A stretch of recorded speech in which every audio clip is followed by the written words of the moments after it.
네, 자, 우리 또 이어서 얘기를 가보도록 합시다. 두 번째 이야기는 이제 요 얘기는 이게 연결선상인데, 앞에 얘기 너무 길어진 것 같아요. 제가 슬쩍 좀 잘라서 이제 얘기를 하게 된 건데, 자, 냉전과 관련된 이야기예요.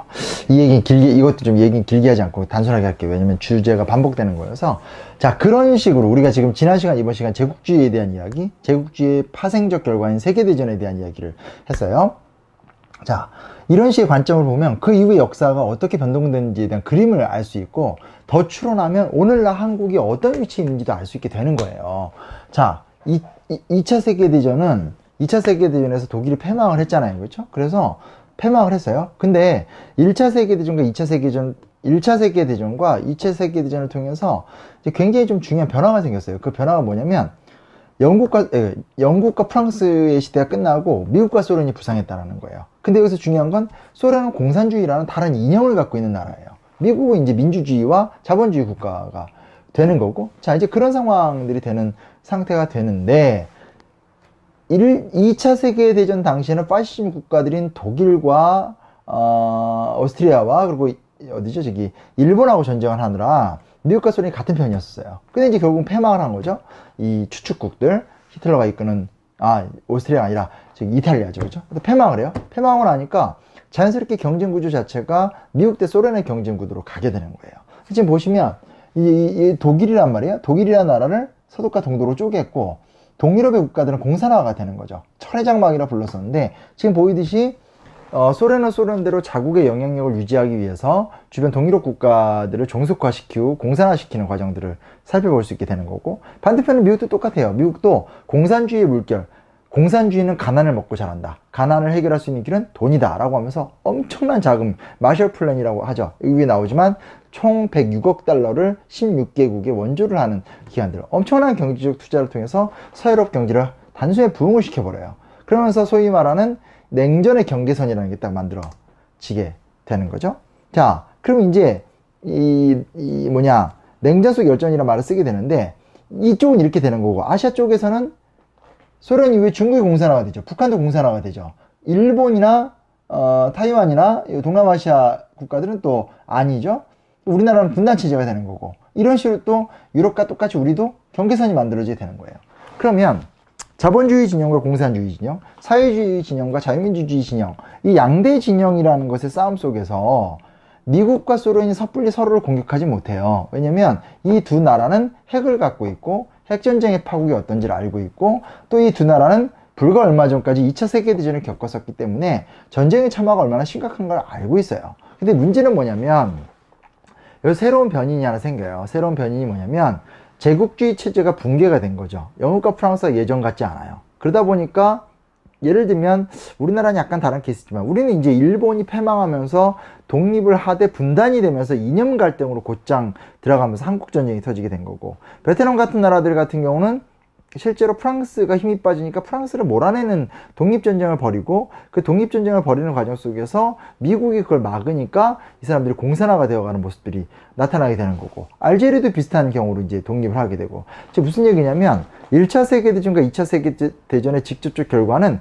굉장히 피압방 민족들한테는 유리했어요. 그래서 이걸 제가 언제나 이야기하는 거지만, 조금 잔혹한 얘기일지 모르지만, 우리가 1차 세계대전, 2차 세계대전 이야기하면 항상 비참하고 가슴 아프고 슬픈 이야기들로 상상하고 생각하는 경우가 많다. 그러나 그게 아니다. 이런 얘기를 좀 하게 되는 건데, 그 이유는 뭐냐면, 실제로 1차 세계대전과 2차 세계대전이 안 비극적이란 말이 아니라, 1차 세계대전과 2차 세계대전을 통해서 정말 그렇게 많은 사람들이 그렇게 처참하게 죽었기 때문에, 그리고 또 유럽에 있는 사람들이 그렇게 비통한 삶을 경험했기 때문에, 공교롭게도 말 잘해야 되는데, 제국주의 체제 자체가 근본적인 구조가 무너지게 되면서 사실상 우리나라를 비롯해서 아시아, 아프리카에 있는 수많은 나라들이 독립할 수 있는 기회를 얻었다는 거예요.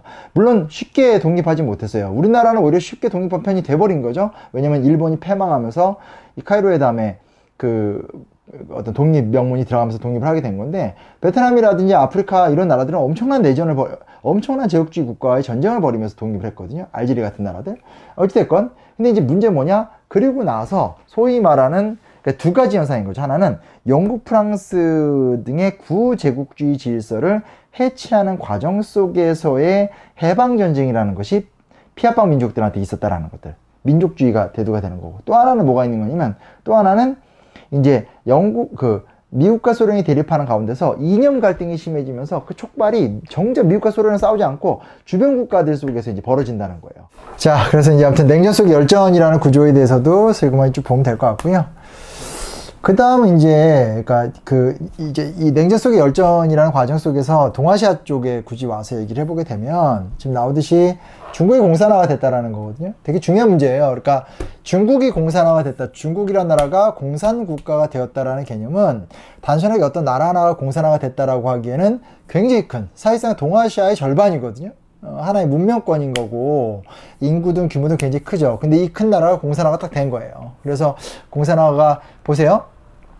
구조로 봤을 때 만약에 중국이 장제스가 이끌던 국민당 정권, 나중에 우리가 자세하게 하겠지만 민족주의 정권 때라고 한다면 여기가 만약에 민족주의 국가로 유지가 되고, 그리고 한국과 일본이 그대로 된다면 중간에 껴있는 북한 정도는 사실 이렇게, 이건 좋은 얘기는 아니지만 양쪽에서 공격을 해서 통일시켜 버릴 수도 있는 구조인데, 중국이 공산화가 된다는 건 봐봐요. 중국이 공산화가 되면서 중국, 소련, 북한이 연계가 되죠. 그럼 이제 이에 대응하기 위해서 미국 입장에선 남한과 타이완도 있지만 빨리 일본을 반공국가로 만들어서 일본을 소위 말하는 반공의 배수진처럼 쳐야 되는 거죠. 그래서 일본, 남한, 밑에 타이완, 그리고 이제 베트남, 필리핀 이렇게 이어지는 방위망이 만들어지게 된다라는 거예요. 그리고 여기서 이제 아까도 얘기했던 것처럼 베트남전이라는 것이 굉장히 큰 의미를 갖게 된다라는 것은, 이 상황에서 중국이 공산화가 된 상황에서 만약에 베트남이 공산화가 된다? 그러면 사실상 이 밑에 있는 인도차이나 반도 전체가 또 공산화가 되는 걸 의미하는 거잖아요. 그죠? 그러니까 결국 이제 베트남 안에 실제로 자생적인 어떤 어떤 조직이라든지, 그리고 민족주의적 열정 같은 게 없음에도 불구하고 계속 미국이 돈을 들여서 투자를 해서 여기를 계속 유지하려고 했던 것은 인도차이나의 공산화를 막기 위한 과정들. 하지만 결국은 베트남은 무너지게 되고, 베트남 공산화 되고 나니까 인도차이나 반도 다 공산화가 됐거든요.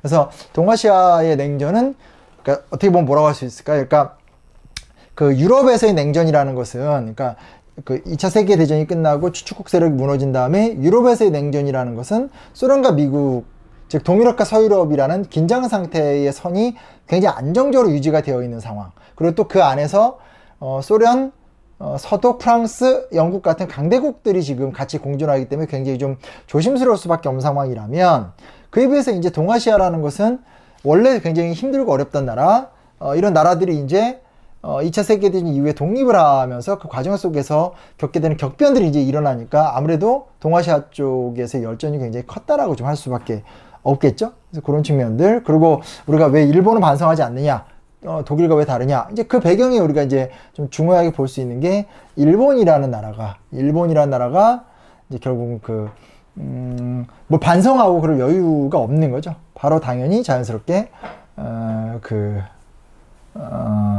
이 어떤 반공국가로 전환을 하게 되고, 그 대가로 이제 반성 없는 역사 속에서 오늘날과 같은 모습을 또 띠게 된다라는 것들. 그래서 이런 것들을 좀 구조적으로 좀 살펴볼 필요가 있다라는 거고요.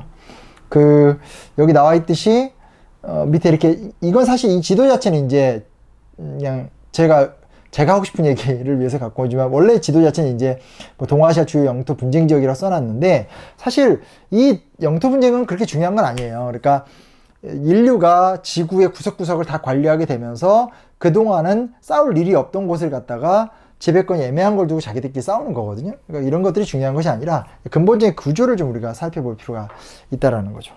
그리고 이제 시간을 그냥 돌려보면, 요 뒷얘기는 좀 빨리빨리 하는 게 나으니까 돌려보게 되면 결국 이 부분인 거죠. 그러니까 1989년에 베를린 장벽이 무너지게 되고 냉전이 붕괴가 된 상황도 살펴보면 이런 구조거든요. 그 전까지는 소련, 공산진영이 소련 앞에 이렇게 동유럽 국가들이 다 공산진영 국가들이었는데, 결과적으로 냉전이 붕괴되고 나니까 소련 외의 나머지 나라들이 대부분 다 미국 편에 붙었다라는 거예요.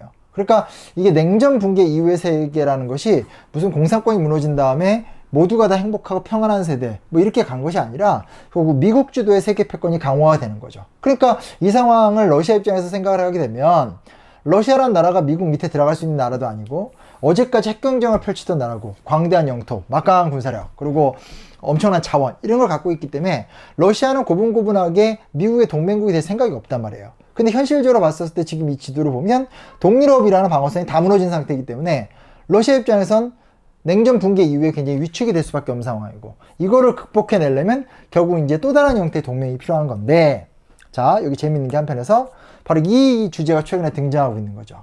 China's One Belt One Road, 그러니까 말 그대로 1대1로 정책이 만들어지게 되는 건데, 지금 이제 이 지도에서 그냥 편안하게 보시면 여기서 나와 있는 이 빨간 선하고 파란 선은 사실 그 실크로드와 바닷길을 얘기하는 건데, 이제 실제로 보면 이런 거죠. 시안, 중국의 어떤 그 중심부에서 시작해서 우르무치를 거쳐서 테헤란을 거쳐서 이스탄불과 유럽으로 들어가겠다는 얘기인 거예요. 그러니까 어떻게 보면 이제 앞에서 우리가 이야기했었던 마치 러시아가 동진을 해서 아시아 쪽에서 영향력을 행사하면서 영국과 대립을 하듯이 실제로 미국이라는 나라 자체는 바다를 중심으로 해서 활동을 한다면, 물론 이제 뭐 중국도 바다를 활용하지 않는다는 건 아니죠. 왜냐면 실제로 중국은 또 동남아시아에 굉장히 많은 화교들이 살고 있고, 중국의 남부 지역 자체가 이제 뭐 동남아랑 직통으로 연결되어 있기 때문에 바다를 활용하지 않는다는 얘기는 아니지만, 여튼간에 미국이 어떻게 할 수 없는 이 소위 말하는 육상 정책을 펼치면서 또 영향력을 행사하게 된다는 거예요. 그럼 이제 여기서 재미있는 어떤 효과가 나타나게 되는 게 뭐냐면 바로 이런 부분인 거죠.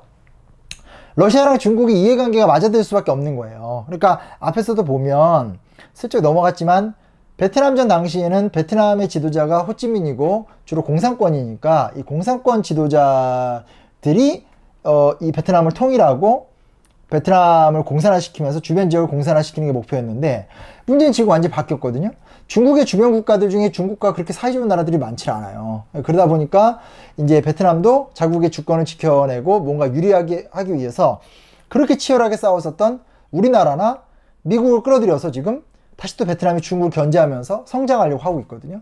그러니까 실제로 미국 대통령 오바마가 베트남에서 막 쌀국수집 가서 막 쌀국수도 먹고, 우리나라의 삼성이 가장 많이 투자한 나라가 또 베트남이기도 하고, 이런 식으로 상황과 구조가 바뀌니까 또 동맹체계도 바뀌게 되는 건데, 똑같은 거예요. 러시아랑 중국, 과거 소련과 중국 공이죠. 근데 러시아랑 중국이, 러시아는 막대한 군사력과 자원과 광대한 영토를 갖고 있고, 중국은 역시 또 엄청난 경제력과 인구와 시장을 갖고 있잖아요.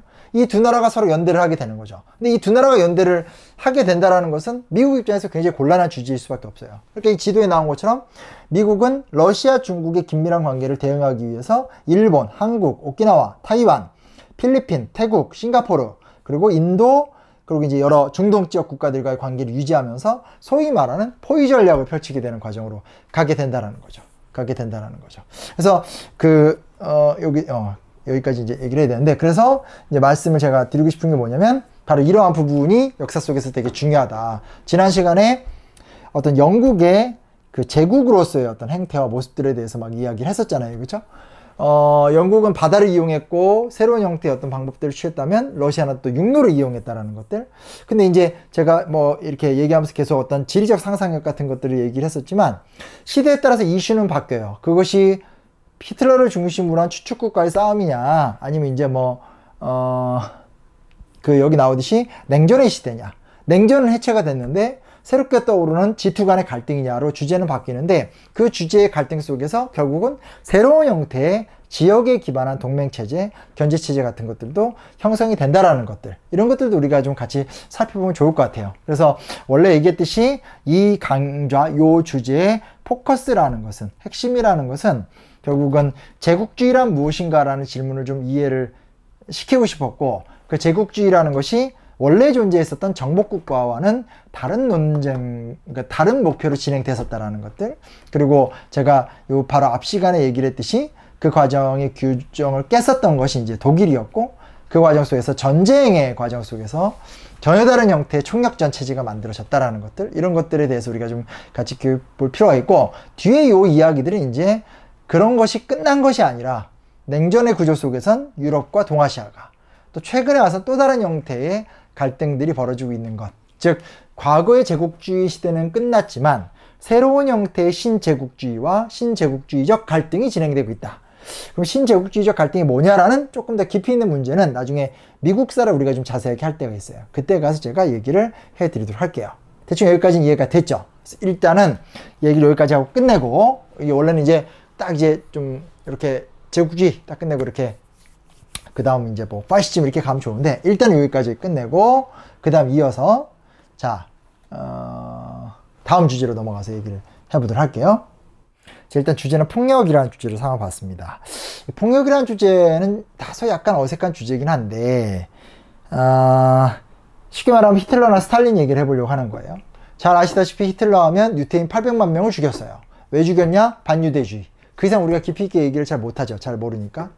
스탈린도 공산주의 국가에서 인권율이 대단했잖아요. 이상한 거예요. 인간을 해방시키겠다고 하는 가장 급진적인 몸부림이 뭐 수용소에다 1500만 명을 가다 두고 뭐 몇십만 명한테 사형 선고를 하고 몇백만 명의 피해를 보고, 사실 뭐 몇십만 명, 몇백만 명 같은 숫자는 상상도 안 되는 숫자인 거죠. 그렇죠? 예.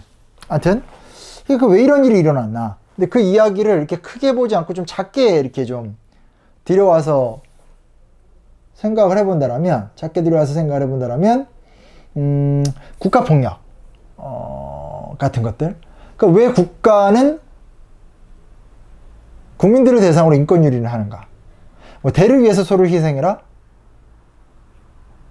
원래 이제 대를 위해서 소를 희생해라 하는 게 유교 문화에서 유교 윤리에 나오는 개념이지만, 그런 건 사실 그런 것들이 아니거든요. 그러니까 예를 들어서 정말 사고가 났었을 때 이 배 밑바닥에 더 많은 승객을 살리기 위해서 어쩔 수 없이 남아있는 사람들이 있음에도 불구하고 뭐 배의 마지막 문을 닫는다라든지, 혹은 정말 대를 위해서 소를 희생한다는 게 국가적 위기 상황과 난국을 돌파할 때 어떤 그런 지도자로서의 고뇌, 이런 것들에 쓰이던 말인데, 그런 게 아니라 말 그대로 정말 국가를 위해서 어떤 소수의 국민들을 인권유린의 어떤 제물로 삼아버리고, 이런 일들이 실제로 있거든요.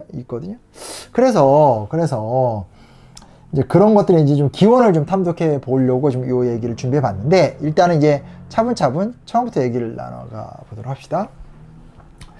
일단 이념의 시대, 그러니까 이제 그러니까 폭력은 조금 나중 얘기고, 먼저 일단은 이념의 시대가 시작됐다는 것에 대해서 얘기를 할게요. 우리가 여태까지 크게 한 뭐 4덩어리 정도 따져왔는데, 이 프랑스 대혁명 때부터 이런 고민들이 본격화가 돼요. 자, 자본주의 문제예요. 자본주의 문제, 먹고 사는 문제. 그러니까 우리가 항상 겪게 되는 고민들인 거죠. 어떻게 하면 잘 먹고 잘 살 수 있을 것인가? 흑수저의 입장에서 어떻게 하면 삶을, 이런 문제들을 극복할 것인가? 사실 이런 것들이 굉장히 본질적인 문제고, 저도 그렇고 여러분들도 그렇고 한 시대를 살아가는 모든 사람들이 겪게 되는 고민이에요. 근데 여기서 중요한 것이 뭐가 있냐면, 자, 여기다 우파의 신념이란 말을 썼죠. 우파의 신념. 여기서 말하는 우파는 자유주의자들, 자유주의란 말이 좀 낯설면 자유민주주의 뭐 이렇게 생각하셔도 상관은 없어요. 근데 뭐냐, 프랑스 대혁명과 그러니까 즉 시민혁명과 산업혁명을 겪었던 영국 프랑스의 주류 문화가 우파들이라고 해요. 그때는 그것이 신분제를 무너뜨리고 지배층을 무너뜨리기 때문에 그 사람들이 급진적이었지만, 신분제를 무너뜨리고 귀족들을 쫓아낸 상태에선 이 사람들이 우파, 보수파가 되는 거죠. 근데 이 우파의 신념이라는 게 뭐냐면, 이 우파의 신념은 지금도 사라지지 않았어요. 우파의 신념이라는 것은 시장 자율성을 신뢰한다는 거예요. 시장을 믿는다는 거예요. 시장. 그래서 말 그대로 보이지 않는 손인 거죠. 시장은 그 자체를 놔둬라. 이인적으로 개입하지 마라. 그러면 빵집 주인은 자기 제품을 더 잘 팔기 위해서 질 좋고 맛있는 빵을 팔 것이고, 거기서 부당 이득을 폭리를 취하려고 하는 나쁜 빵 장사꾼, 맛도 없고 가격을 높이는 이런 빵 장수들은 경쟁에서 도태가 되기 때문에 쫓겨날 것이다. 시장에서 경쟁하게 놔둬라. 보이지 않는 손에 의해서 적정한 가격과 적정한 수요가 형성이 될 테니까. 이게 애덤 스미스의 국부론이라는 거죠. 시장 자율성에 모든 걸 맡겨라라는 거예요. 이제 문제가 생겨요. 무슨 문제가 생기냐? 시장의 모순이 발생하기 시작해요. 시장의 모순이라는 게 뭐냐면, 예를 들면 그 전에 뭐가 있냐면, 이런 얘기를 하는 배경에서 개입하지 말라는 거예요. 시장에 대해서 왜 개입하면 안 되냐? 시장 안에 다른 것들이 개입하면 오히려 문제가 커진다는 거죠. 정부가 개입해서 이윤을 착복하고 과도한 세금을 뜯어가고 이런 문제들이 생길 수 있고, 오히려 막 정부나 관료들이 개입하면서 부정부패 여지가 커지고. 그래서 원칙적으로 우파의 원칙이라는 것은 시장은 시장 자체로 운영되게 놔두라라는 거예요. 근데 시장 모순이 발생해요. 시장 모순이라는 게 뭐냐? 두 가지예요. 하나는 그렇게 놔뒀더니 시장 안에서 담합이 발생하기 시작해요. 즉 예를 들어서 그러니까 독점과 담합이 기본적인 현상인데, 제가 빵가게 주인인데 옆집 빵가게 주인하고 가격을 맞춰서 올리는 거예요. 임의적으로 담합을 하게 되는 거죠. 그리고 시장에서 막 경쟁이 오래되다 보니까 잘 나가는 기업들이 생기고 잘 나가는 기업들이 막 모든 걸 다 집어삼키게 돼요. 독점 현상이 생기게 된다라는 것을 의미하게 되는 거죠. 그래서 이런 식으로 첫째는 시장을 그대로 냅뒀더니 시장 안에서 독점과 담합이라고 하는 새로운 부정적인 현상이 생기게 돼요. 또 하나는 뭐냐? 공황이라는 문제가 생겨요. 공황이 뭐냐? 경제 위기예요. 지나친 인플레이션이라든지 지나친 디플레이션 같이 시간이 지나면서 시장 자체가 생산성에서 모순을 일으키면서 시장이 파괴되는 현상이 일어나요. 그러니까 애덤 스미스가 어떤 그런 애덤 스미스가 시장을 믿고 시장의 변화와 어떤 그런 시장의 자율성이 그 자체가 더 낫다라고 얘기를 했는데, 자본주의 경제를 계속 발전시키다 보니까 시장 안에 문제가 있는 거예요. 다시 얘기했듯이 독점, 담합, 그리고 공황, 그러니까 시장 경제 모순이 생기는 거예요. 근데 여기서 중요한 게 있어요. 뭐가 있냐면 우파는 그렇다고 해서 시장을 포기하지 않아요. 이때 이 문제를 해결하기 위해서 여기 나와 있듯이 정부의 시장에 개입하라. 소위 말하는 수정주의 전통이라는 게 시작이 돼요. 영국의 경제학자 홉슨이나 케언즈 같은 사람, 케언즈가 유명하죠. 이 시장에 개입하라라는 게 뭐냐면, 예를 들면 가장 대표적인 건 루스벨트 대통령의 테네시주 개발 공사 작업, 그러니까 뉴딜 정책인 거죠. 국가가 무너진 대공황의 시대 때 인위적으로 공적 자금을 조성해서 투자를 활성화시키면서 경제를 부흥시키고 캘리포니아를 개발하고 기업들에게 자금 지원하면서 장사의 활로를 열어주고, 이런 식의 정부가 개입하는 걸 얘기하는 거예요. 또 이 시장의 실패 중에 하나가 뭐냐? 부익부 빈익빈, 노동자들의 피해, 인권 유린, 이런 것들이 발생하거든요. 그러니까 법을 만들어서 사회보장제도를 만든다라든지 노동자를 지켜주는 법을 만들고 이런 것들이 만들어지게 되는 거예요. 근데 중요한 포인트가 뭐냐면, 이런 노력을 다 하더라도 이런 우파의 시장 개입은 시장의 자율성을 부정하는 건 아니에요. 시장은 알아서 돌아가게 놔두되 시장의 모순, 기업의 횡포나 노동자의 어려운 처지를 도와주는 거나 교정하는 정도, 즉 정부는 적절하게 하고 치고 빠져야 돼요. 정부 개입이 지나치면 또 문제가 생겨요. 왜냐? 정부는 기본적으로 관료 집단이고, 관료 집단은 기업가와 같은 순수한 이윤 지향성이 없고, 그것보다 오히려 어떤 그런 권력욕 같은 것들, 정경유착, 기업들한테 뒷돈 받고 시장에 개입해서 시장을 교란시키고 이런 문제가 생긴다라는 거거든요. 그래서 실제로 이제 여기 나와 있듯이 이 우파들이 얘기하고 싶은 것은, 시장에 개입하라는 말이 시장을 통제하고 시장을 멋대로 원하는 대로 운영하라 이런 얘기를 하는 것이 아니라, 적절하게 시장의 모순을 조정해주면서 건전성 자체를 유지하는 거죠. 시장의 건전성 자체를. 이게 이제 우파의 신념이에요. 그래서 이걸 우리가 되게 쉽게 생각하면 우리나라에 그냥 생각하시면 돼요. 우리나라 시장이 자유롭게 돌아가잖아요. 하지만 국가에 여러 가지 경제위원회가 있어서 그 위원회가 시장을 컨트롤 해주잖아요. 그죠? 이런 것들이 있다라는 거예요. 근데 여기서 더 근본적인 문제가 발생하게 되는 게 뭐냐? 이제 여기서 만족하지 못하는 현상들이 생기기 시작을 했다라는 거예요. 뭘 얘기하는 거냐면 자, 여기다 밑에 극우파가 등장했다고 하는데, 좋아, 시장의 자율성 인정하고 정부의 노력들 다 인정해. 그래서 우리가 행복해졌어? 이 질문을 하는 거예요. 이 질문은 크게 두 가지로 나타나요. 하나는, 그러니까 둘 다 이건 급진주의자들인데, 하나는 파시즘, 하나는 공산주의예요. 이 두 가지로 나타나게 되는 거예요. 두 가지로. 아, 좋아, 결국 이렇게 아무리 하더라도 돈 잘 버는 사람들이 다 관리하는 거 아니야? 아무리 어쩌고저쩌고 하더라도 결국은 잘 먹고 잘 사는 사람들 위주로 가는 거 아니야? 우리가 열심히 투표해봤자, 여러 가지 개혁 입법을 보장해봤자, 법을 만들어봤자 법은 시장 환경을 따라잡지 못하고, 가진 사람들은 작전을 펼치거나 투기를 펼치면서 계속 이득을 취하고, 안 되는 거 아니야? 이런 식으로 이제 가게 되는 거죠. 그래서 시장을 불신하게 되고 자본주의를 불신하게 되면서, 빠르게는 마베프 같은 사람들, 프랑스 대혁명 때부터 이제 보편적으로 우리가 얘기할 때는 이제 19세기로 들어오면서 두 개의 굉장히 강력한 급진주의 사상이 등장합니다. 그 중에 하나가 이제 파시즘이고, 하나가 이제 공산주의가 되는 거예요. 근데 공산주의 사실은 부피가 굉장히 크기 때문에 오늘 다음 시간에 좀 자세하게 좀 다뤄볼 시간이 있겠고, 오늘도 다 하진 못하지만 한번 극우파들에 대한 이야기도 어느 정도 좀 해보도록 할게요. 자, 자본주의를 비판하는 게 포인트라고 얘기를 했었죠. 극단주의자들, 극우파들이에요. 이 극우파들의 특징이 뭐냐면, 이건 그냥 일반 우파잖아요. 극우파들의 특징을 우리는 국가사회주의라고 부르기도 해요. 극우파를. 그리고 국가사회주의, 국가주의, 집단주의, 민족주의, 파시즘 다 같은 말이에요. 다 같은 말이에요. 그럼 이제 여기서 우리가 오해가 생기는 거예요. 아, 선생님, 국가와 민족은 다르지 않습니까? 국가주의는 뭔가 좀 나쁜 것 같은데, 인권유린 같은 거 할 것 같고, 근데 민족주의는 민족을 해방하는 거니까 좋은 게 아닙니까? 집단주의란 말은 좀 개인의 자유를 뭉개니까 나쁜 것 같은데, 이렇게 우리 보통 느껴요. 그러니까 한국 사회에서는 국가와 민족을 구분하고 국가주의나 집단주의를 좀 부정적으로 보고 민족주의는 좀 좋게 보고 약간 이런 게 있어요. 이게 우리 역사의 맥락을 갖고 있는 거고, 유럽에서는 그러지 않아요. 같이 등장했어요. 그래서 국가와 민족은 구분되지 않고 말 그대로 소셜리즘이에요. 그러니까 여기서 말하는 국가사회주의라는 것은 공산주의의 이념적 배경이 되는 사회주의가 아니라 말 그대로 이상주의인 거죠. 인디비주얼리즘이 아닌 거예요. 개인을 위한 삶이 중요한 것이 아니라 모두가 다 공평하고 모두가 다 자유로워야 된다라는 이야기예요. 모두가 다 공평하고 모두가 다 자유로운 그 사회주의. 그래서 어떻게 이루냐? 국가사회주의라는 것은 국가 권력을 쟁취해서 국가 권력의 힘으로 그런 것들을 달성해 나간다는 거죠. 그러니까 이제 여기에서는 이제 소위 말하는 우파의 신념과 대별되는 주장들이 있는 거예요.